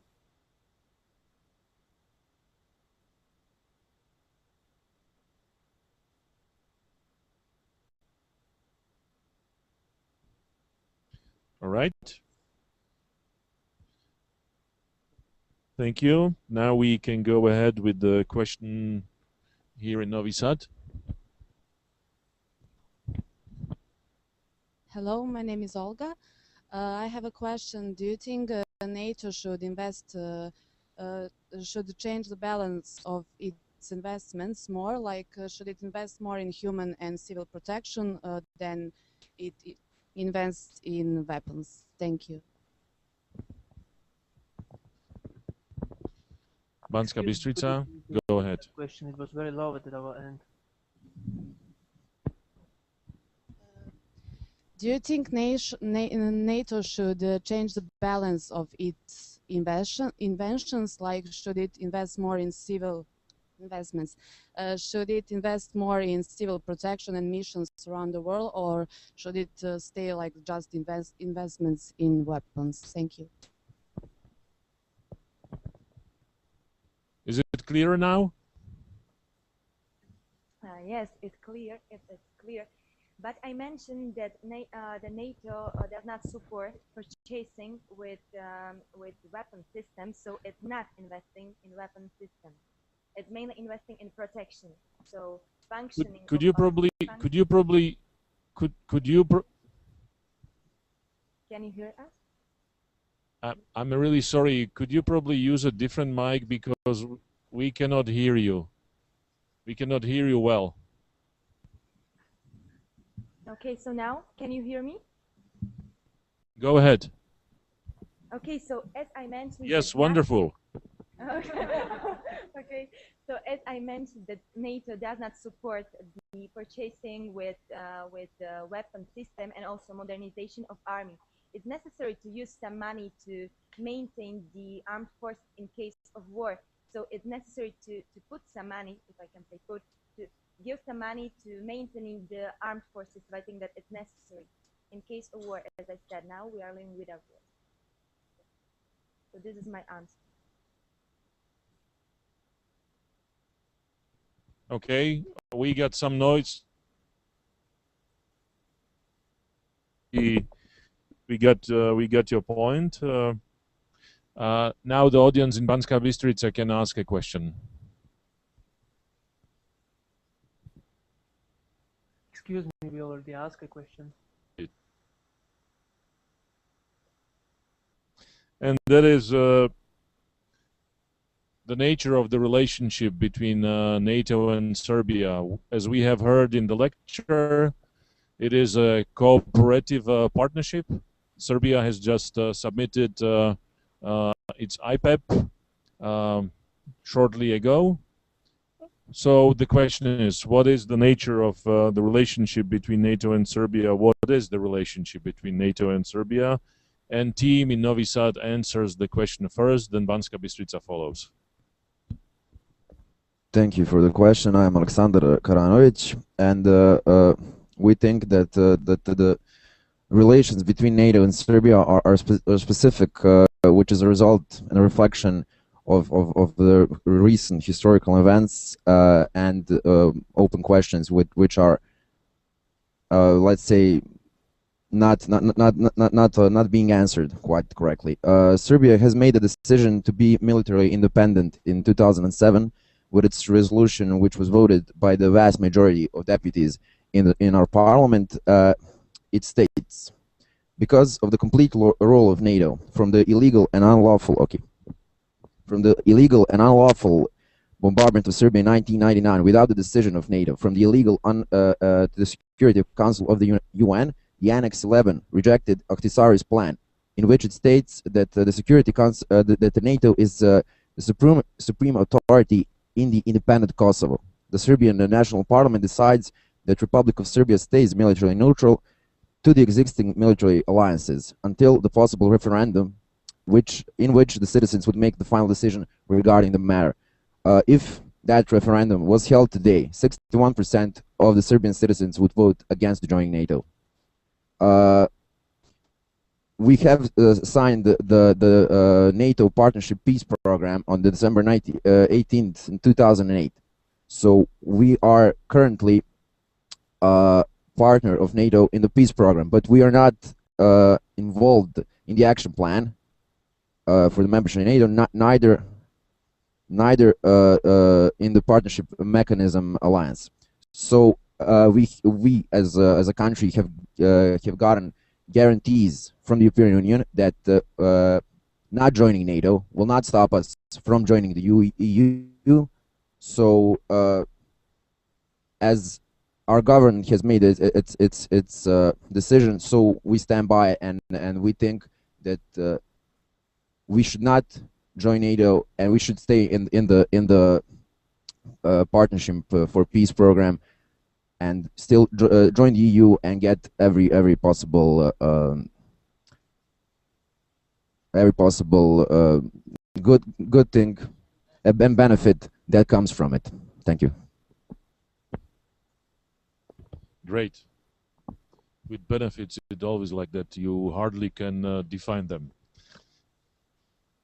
Actually, now Banska Bystrica, go ahead. Hvala lepo, dobar dan, dozvolite mi prvo da se predstavim. Moje ime je Martin Balcov, student sa međunarodnih odnosa i ja ću pokušati sad da vam objasnim kako mi to doživljavamo odnos između Srbije i NATO-a. Uradit ću to na engleskom da bi svi razumeli. So first of all, as the colleague already mentioned, the relationship between Serbia and NATO can be described really as a complex and specific, and it's for several reasons, of course. It's still emotional and politically divisive issue in Serbia, as I know. Serbia is the only state from among the Western Balkan states that has stated no desire to join NATO. And of course it has its reasons, as the colleagues in Novi Sad already mentioned. Firstly, it's because of the bombing by NATO forces in 1999. Secondly, as also the colleague mentioned, Serbia proclaimed neutrality, which prevents it from effectively joining any military organization, including NATO. But despite all this, as we can see here in Slovakia, the relationships between Serbia and NATO have progressed in the past years. There is a stable and constructive cooperation, I'd say. First of all, Serbian army is cooperating with NATO through the KFOR mission, through the Joint Implementation Council, and this cooperation has been active since 1999.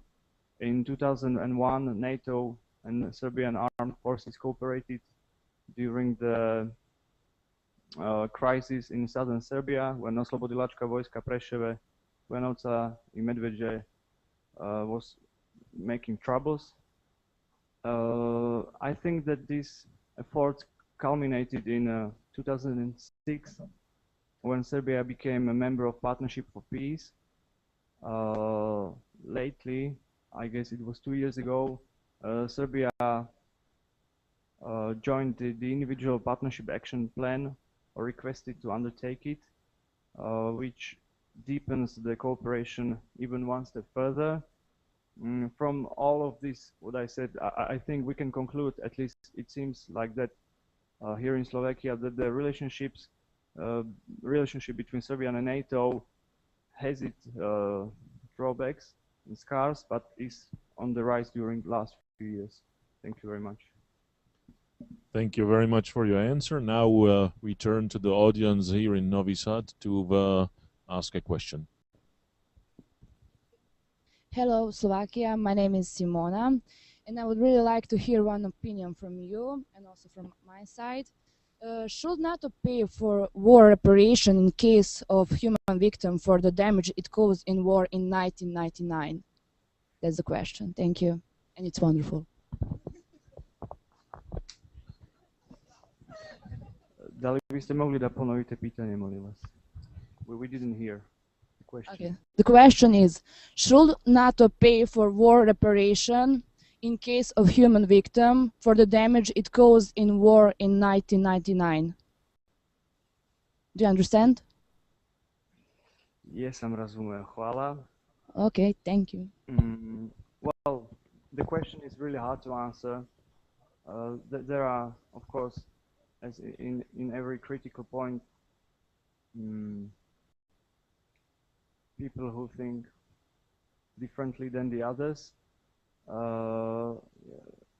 My view is that if an independent commission finds out that NATO is responsible for the damages, then yes, it should pay the reparations, but I don't really think that there will be such a committee to investigate these actions, unfortunately for Serbia. Thank you. Great. Now the answer goes to the team in Novi Sad. We agree that there will probably not be an investigation on that part, while we think that they should be punished, and everybody responsible for the casualties of the civilians should answer to some or other form of law, and that is our opinion. Thank you. Now the floor goes to Banska Bystrica. Question from the audience.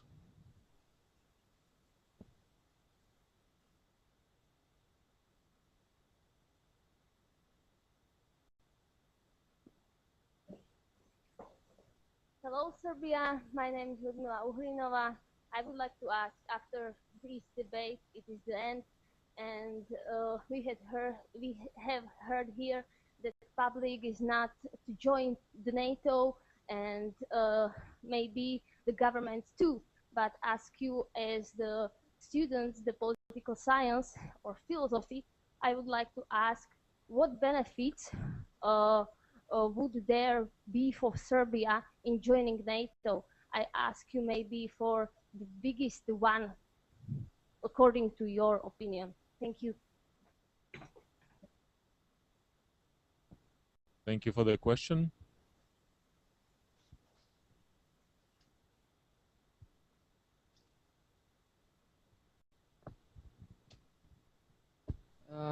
If Serbia join NATO, it will send message to all potential investors that its country is safe to all kind of investments, and it would raise credit rating and economic prosperity. Also, membership in NATO would raise investments in military industry, and it would help modernization and professionalization of military, and it would help Serbia to reach very high international standards. That is our opinion. Thank you. Banska Bystrica, you can now go ahead with your answer.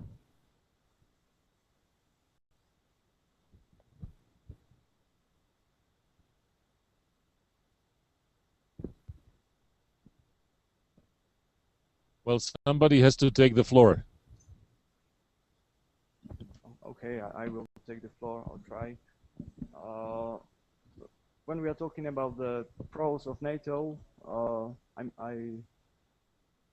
I saw that the Serbian colleagues are mainly thinking about the economic benefits, and I think that's right. That's correct.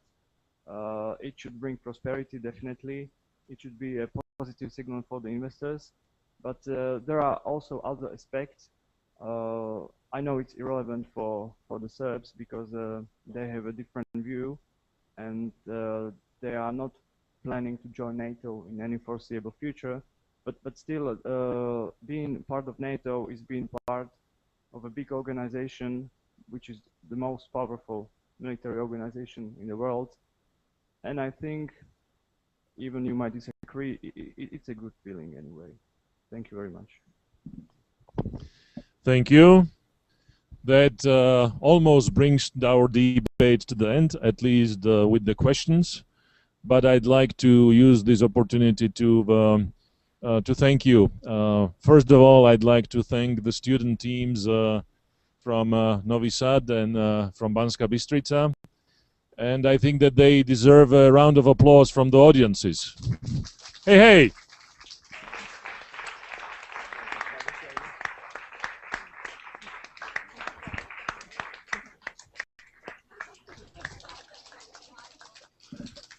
I also would like to thank the students in the audiences for joining us in the debate, and of course for being active in the debate. So the round of applause goes from Novi Sad to Banska Bystrica, and we hope to be that you could be reciprocal.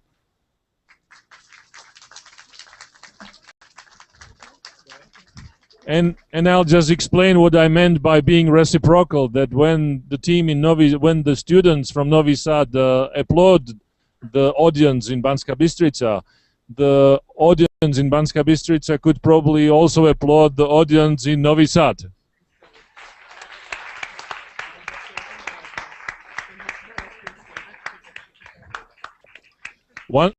Wonderful. I know you would do it anyhow, but I just felt prompted. I also would like to thank the tutors who have prepared the teams. In Banska Bystrica, I'd like to thank Daniela Škutová, and here in Novi Sad, I'd like to thank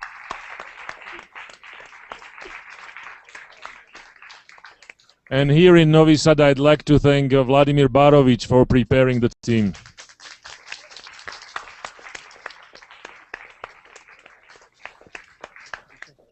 I would also like to thank the deans of the faculties, both here in Novi Sad and in Banska Bystrica, for allowing the students to debate each other. As we have seen, the debate was lively, and we hope to continue the debate. I would also like to thank members of my team. I'd like to thank Lucia Klapachova, who is a private consultant and a part of my team. And I would also like to thank Rastja Valentović, who is with you in Banska Bystrica. Last but not the least, you have suffered throughout the debate, so we have a reward for you. There are small refreshments waiting for you, both in Banska Bystrica and here in Novi Sad. But before you go and continue the debates in the background, we thank you very much for being able to join the debate. We hope that there will be more connections between Novi Sad and Banska Bystrica, and we are of course looking forward to continuing our project in the fall. Of course, if there is interest both on the part of the students and on the parts of the faculty, but we hope that there is a chance for continuing this debate, and we believe that it would be useful. So thank you very much. Once again, good afternoon to Banska Bystrica from the shiny and wonderful Novi Sad. Thank you. See you. Vidimo se.